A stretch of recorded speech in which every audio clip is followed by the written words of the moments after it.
Republican George Santos admits he made up major details of his resume and background following a New York Times investigation, but Santos is insisting he will not resign. To get down to the nitty-gritty, I'm not a fraud. I'm not a criminal who defrauded the entire country and made up this fictional character and ran for Congress. I've been around a long time. I mean, a lot of people know me. They know who I am. They've done business dealings with me. Opposition research, the practice of digging up dirt on your political opponents, is often referred to as a dark art. The term evokes memories of dirty tricks and October surprises. Campaign veterans and political reporters fondly repeat favorite stories of candidates laid low by unearthed sound bites or long-buried scandal. But for all the cultivated mystique around the practice, it can seem sometimes like a lot of so-called oppo either falls flat or arrives too late. Last year, a little-known New York Republican named George Santos was elected to the House of Representatives. Almost immediately after his election, the New York Times reported that his resume was full of lies. And that article was merely the first in a series of increasingly ridiculous revelations, as more and more people who had interacted with Santos made accusations of fraud, theft, and often quite bizarre dishonesty. He claimed his family had fled the Holocaust and that his mother was a 9/11 survivor. As the stories pile up, people have asked how his Democratic opponent last November managed to whiff a race against such a flagrant liar. The election of George Santos raises the question of how opposition research actually works and whether it still works at all. I'm Laura Marsh. And I'm Alex Pareene. This is the politics of everything.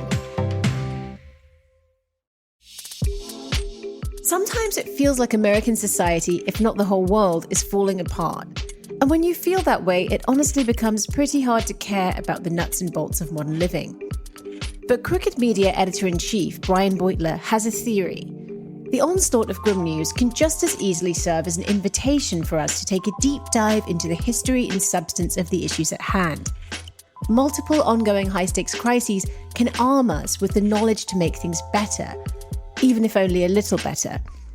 Every week on Positively Dreadful, Brian and a guest will break down an issue that's contributing to all your angst and tap into the power of understanding.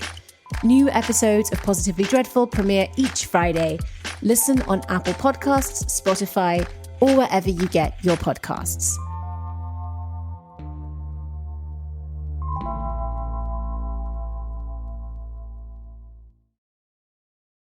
George Santos's win in New York's 3rd District, traditionally a Republican stronghold, wasn't terribly close. He beat his Democratic opponent, Robert Zimmerman, by about 8 percentage points. His win helped Republicans take control of the House of Representatives. And then the questions began. Now, less than 2 months into his term, 78% of his constituents want Santos out. TNR staff writer Daniel Strauss, who covers Capitol Hill, joins us to discuss how we got here. Daniel, thank you for joining us. Thanks for having me. So, in the weeks immediately following the election, how did this George Santos story unfold? What were sort of the first revelations that suggested Santos was not entirely the person he'd been presenting himself as? He didn't work for marquee banking and financial groups in New York like Goldman Sachs. He carried himself as someone from a great deal of money who had expensive tastes and could back it up with personal wealth, such as going to Nantucket often, having sterling academic credentials, like having graduated from the NYU Stern School of Business. But the New York Times found that there were small tells indicating that Santos did not actually have the wealth that he reported on federal documents that he did have. My favorite detail in this story was that he would say he went to the NYU Business School, but when an alumni would mention it in passing using the usual nomenclature for alumni, he wouldn't know what they were talking about. So not the best researched story, just like broad strokes, it seems like. It does feel like the revelations have just been snowballing. It's almost never ending. You sort of wake up every morning and there's a new one. He has a lie involving Spider-Man. Can you fill us in on that one? Yeah, he misrepresented himself as like a producer for a Broadway show of Spider-Man to donors. I don't know why, and I don't know why you get into this situation. And I actually don't know Broadway super well, but I do know that this particular show did not do very well anyway. No, it was a notorious flop. Spider-Man Turn Off the Dark.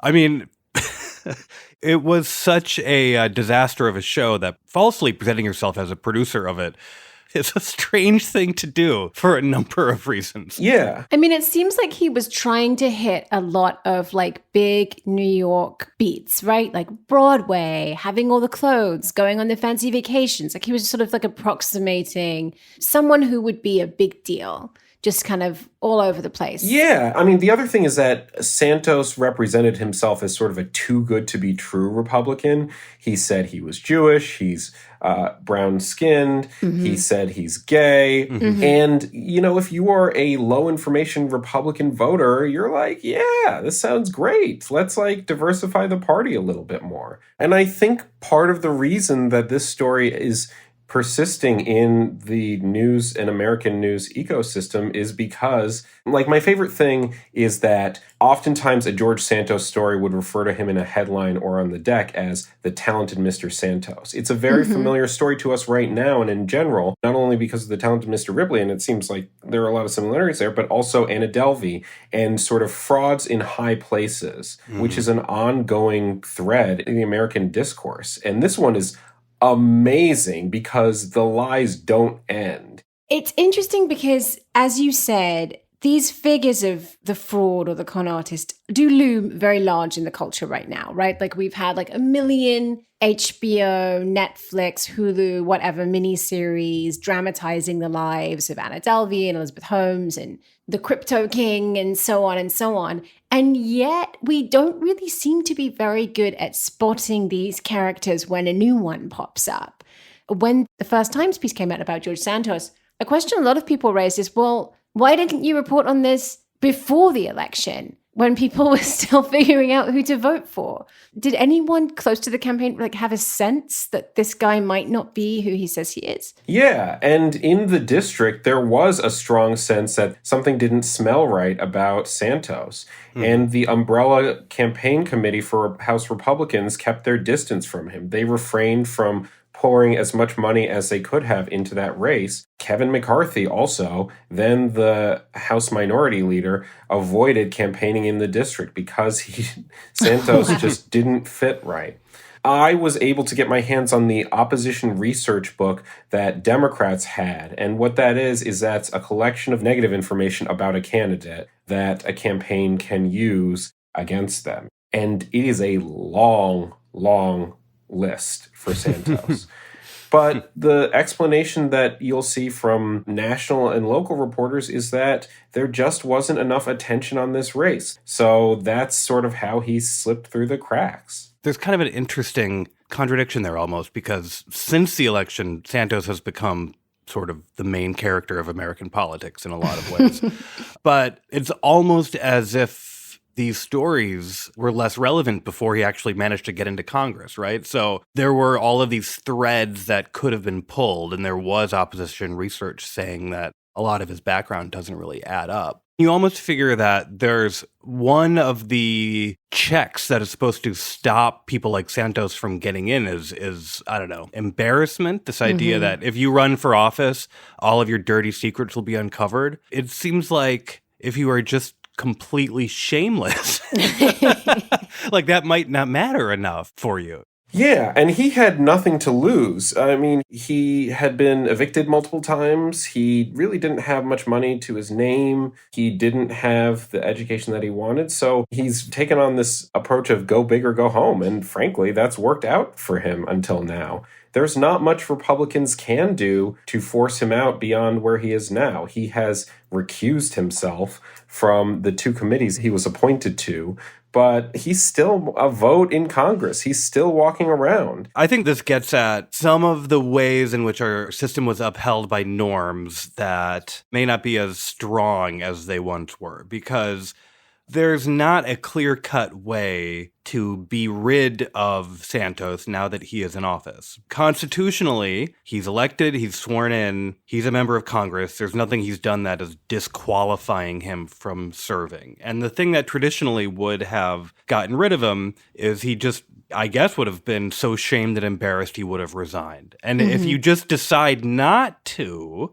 we're seeing the limits of what can actually be done beyond just continuing to report every new thing that comes up. Right. I think the sense I've gotten from some of my sources is that there is a strong expectation that he will be soundly defeated in the next election in 2024, regardless of the atmosphere elsewhere, because he has sort of branded himself in such a bad way, and polling shows that most of the district wants him out. So basically, the message here is that you can tell all manner of lies with no consequences and get 2 years in office, which is not bad. Well, yeah, you get 2 years in office, but you may get extradited back to your country. And you may, I mean, I can't think of any industry that would hire him again. He's facing multiple investigations, both from the American government and the Brazilian government. The only way out for him, I think, is for him to become one of those like C-list heroes of the right who really stuck it to the left by defying norms, I guess. It's sort of easy to imagine one future being possibly minimum security prison, and then another future being like the right-wing cruise circuit. I will say, though, I will buy his book if he writes a book after this and he charges $34.99 or whatever exorbitant price such a book would cost. I would read every page because it's such, again, it is such a weird, fascinating story, and it does make you ask, like, maybe I could have become a Navy SEAL if I had just lied my way through everything. Yeah, I think that will be the best novel of 2024 if he manages to write a book like that. Certainly, yeah. It'll be called a really inventive debut by the reviewers, you know. Daniel, thanks so much for talking to us. Thanks for having me. After the break, we'll talk about the practice of opposition research in political campaigns and why Santos, as a candidate, slipped through the net.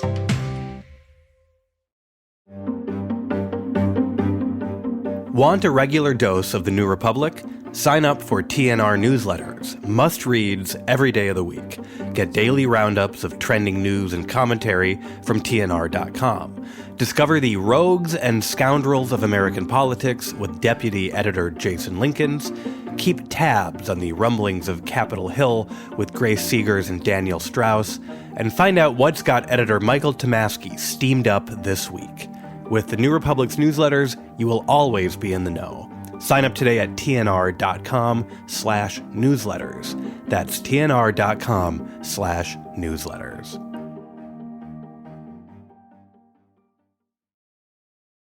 The holes in George Santos' story raised a lot of questions, not just about the candidate himself. It also suggested there had been a failure on the part of his opponent and of the press to find out the truth. Why was the New York Times only reporting this story after the election, not during the campaign?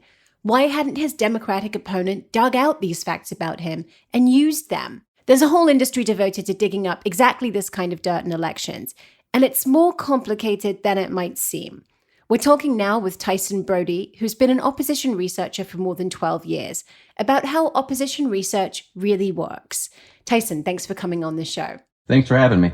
So you've been an opposition researcher for Democrats for several years. Can you start by explaining what oppo-research is supposed to do?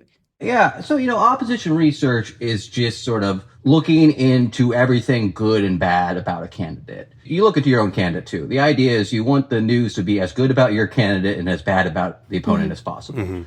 And so, you just go through their personal history, their professional history, their political history, and you just want to see where are the holes, like where are the gaps, or just where they just said something just like, oh man, if I give this to a reporter, they're going to have a lot of fun with this.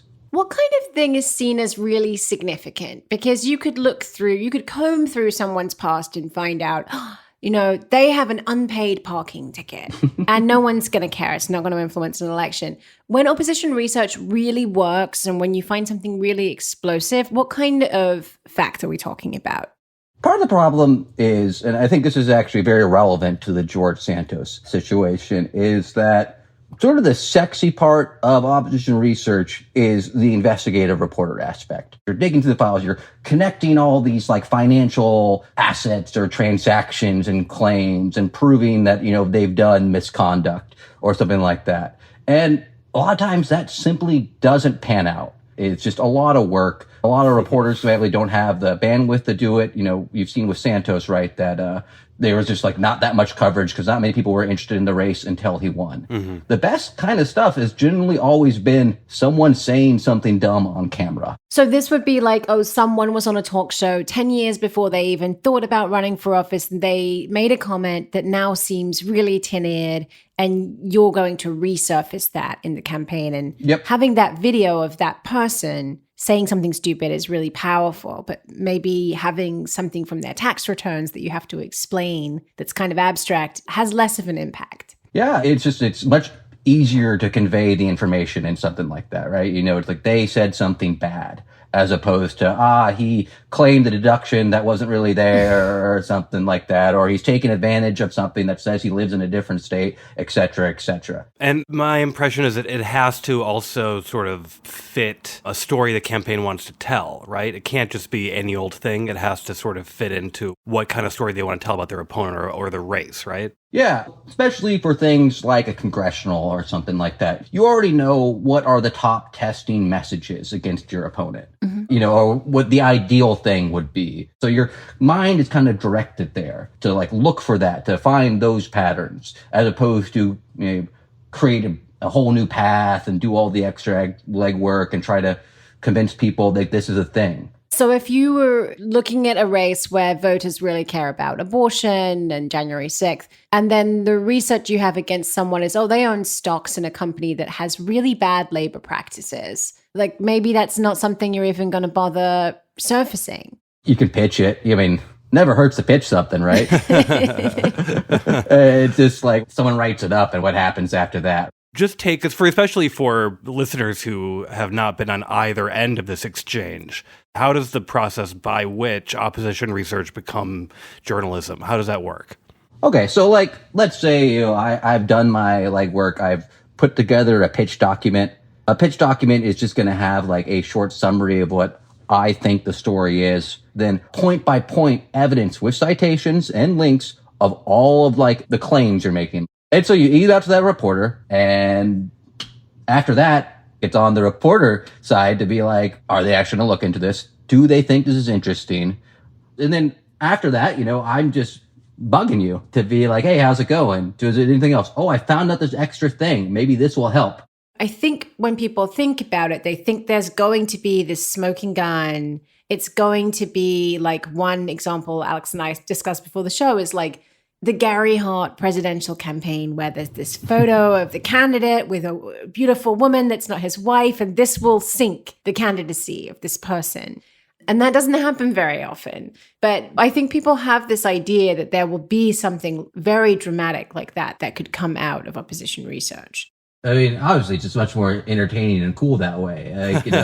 People will joke opposition research looks like nothing like it does in the movies, with the reality of it. It's because it's actually quite boring.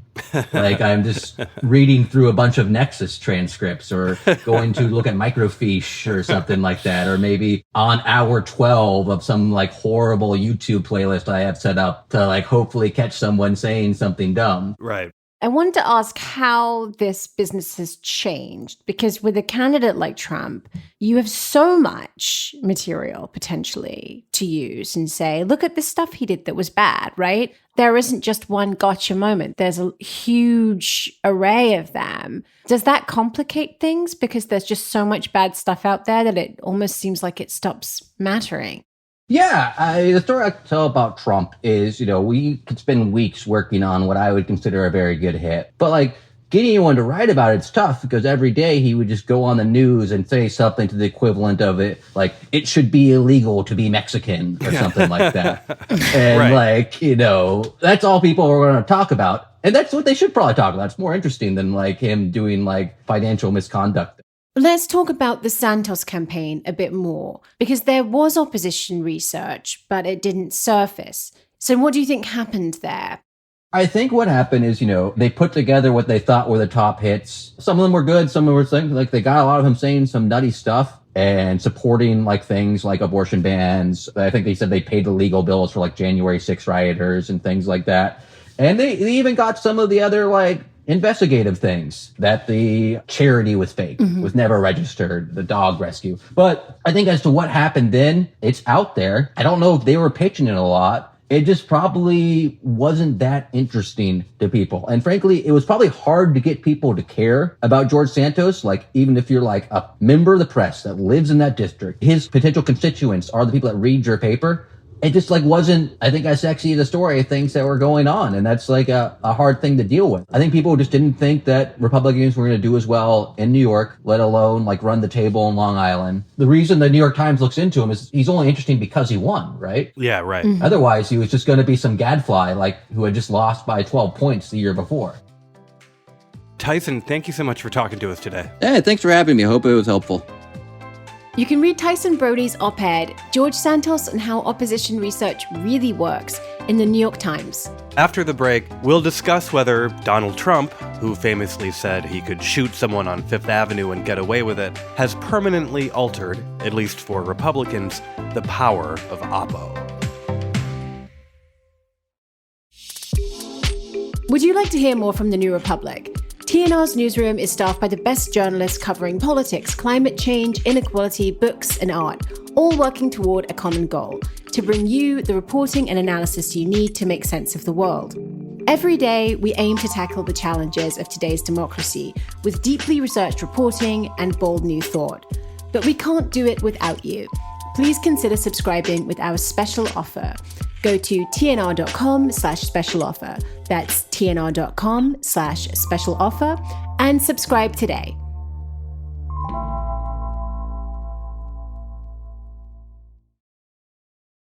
More than 10,000 people have served in Congress since the founding of the Republic, and we'd be naive to assume George Santos is the only liar among them. We're certainly living in a time where serial fabulism seems to pay off, at least for a while. TNR's deputy editor Jason Linkins posed the question recently in his Power Mad newsletter. Where would an inveterate liar and con man be most welcomed in politics? The clear answer, he says, is the Republican Party. Jason, welcome back to the show. Hey, it's great to be here. So we've established that a lot of people actually knew at least a little bit about Santos before the whole story went national, so to speak. His Democratic opponent's campaign knew there were inconsistencies in his background, but essentially said they didn't have enough money to do more research. Republicans knew. Some doubled down on his candidacy anyway. And only one media outlet, the North Shore Ledger, actually reported on those inconsistencies.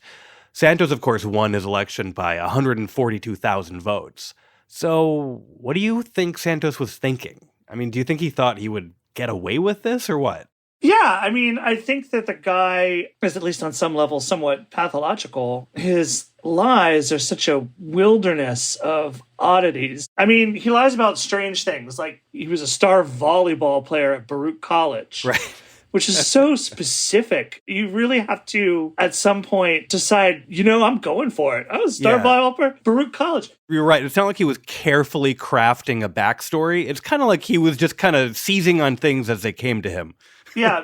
I remember movie critic Joe Queenan once had a joke about being in a restaurant in like Shaker Heights or somewhere, and the waitress told him that the restaurant served the best tiramisu in Shaker Heights. And Queenan said, you may as well just say you serve the best tiramisu in Ohio, because I'm not going to check. And I kind of think that this sort of like weird tiramisu phenomenon is what happened in this district. Right. This whole situation has raised a number of questions about the two parties and how they each approach opposition research and how effective having really good oppo on someone can even be, right? Because all the stuff has come out about Santos. He's still in office. His party has not really, the National Party at least, has not called for him to step down or try to discipline him really in any way. So one question is, how much does it even matter if you have all these lies in your past and you are a serial fabulist, if you're a Republican? Well, the obvious thing to say about that is that, Donald Trump was a sort of similar Gish Gallop of obviously disqualifying things and lies. And it didn't impede him in any way, shape, or form in the way that gaffes and gotchas used to. Donald Trump kind of like destroyed the gaffe. Remember, It used to be that you could say something stupid and it'd get 4 days of news coverage of it and maybe even damage to a certain extent your hopes.